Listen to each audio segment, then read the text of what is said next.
Gorantla Buchaiah Chowdary nomination Rajahmundry రూరల్లో TDP, Janasena, BJP కూటమి అభ్యర్థిగా సిట్టింగ్ ఎమ్మెల్యే గోరంట్ల బుచ్చయ్య చౌదరి శుక్రవారం నామినేషన్ దాఖలు చేశారు.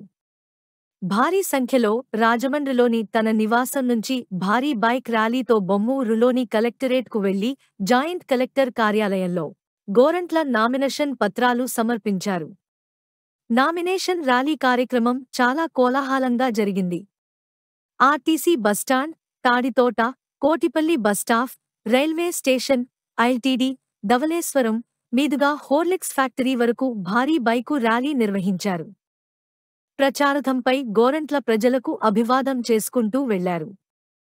భారీ సంఖ్యలో కూటమి శ్రేణులు హాజరై నామినేషన్ కార్యక్రమాన్ని విజయవంతం చేసిన అందరికీ ధన్యవాదాలు తెలిపారు.